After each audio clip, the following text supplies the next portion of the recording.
Halo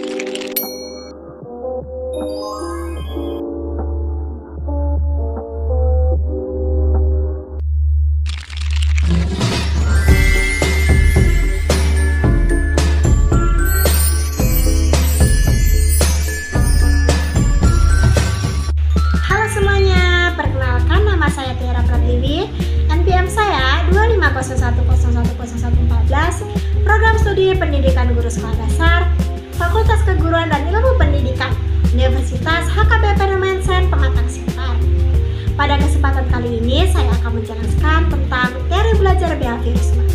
Teori ini sangat terkenal di dunia pendidikan dan sering digunakan oleh guru dalam kegiatan belajar mengajar. Video ini saya akan menjelaskan pengertiannya, tokoh-tokohnya, prinsip-prinsip pentingnya, sampai contoh nyatanya. Jadi, silakan tonton sampai habis ya teman-teman. Pertama, mari kita pahami dulu apa itu behaviorisme.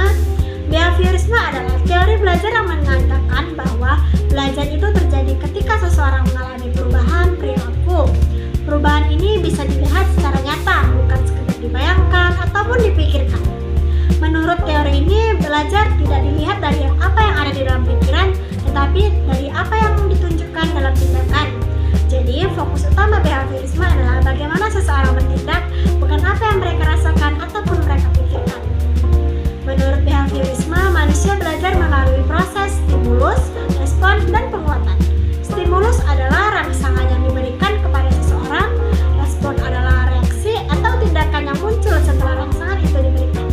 Sementara penguatan atau reinforcement adalah hadiah atau hukuman ringan yang diberikan untuk memperkuat atau memperbaiki perilaku tersebut.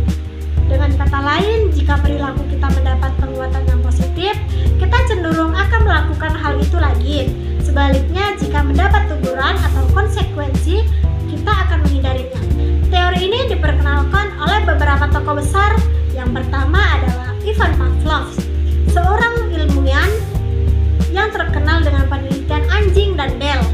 Pavlov menunjukkan bahwa hewan, bahkan manusia, bisa membentuk kebiasaan otomatis melalui pengulangan. Tokoh berikutnya adalah John Watson yang menyampaikan bahwa belajar itu tidak lain hanyalah hubungan antara stimulus dan respon.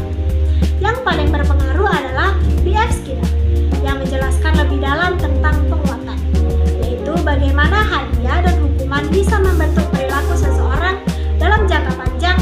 Penjelasan Skinner inilah yang banyak diterapkan di dunia pendidikan saat ini. Sebenarnya contoh behaviorisme ada di sekitar kita setiap hari. Misalnya ketika bel sekolah berbunyi, tanpa disuruh, siswa langsung berdiri, merapikan buku, dan bersiap keluar kelas. Itu terjadi karena mereka sudah terbiasa mendengar stimulus bel, sehingga muncul respon otomatis. Contoh lainnya adalah ketika seseorang mendapat pujian setelah melakukan hal yang benar. Misalnya guru berkata, "Bagus sekali kamu sudah menjawab dengan benar." Kata sederhana ini membuat siswa merasa senang dan ingin mengulangi perilaku baik itu lagi. Ini adalah penguatan positif yang sangat kuat. Dalam kegiatan belajar mengajar, guru sering menggunakan prinsip behaviorisme, namun terkadang tidak disadarinya. Contohnya ketika guru memberikan latihan soal yang sama secara berulang. Tujuannya bukan supaya siswa hafal, tetapi supaya muncul kebiasaan dan respon otomatis ketika melihat soal yang mirip. Guru juga sering menggunakan sistem nilai. Misalnya, jika siswa mengerjakan tugas tepat waktu, diberi tambahan nilai atau pujian, maka siswa lain akan termotivasi untuk melakukan hal yang sama.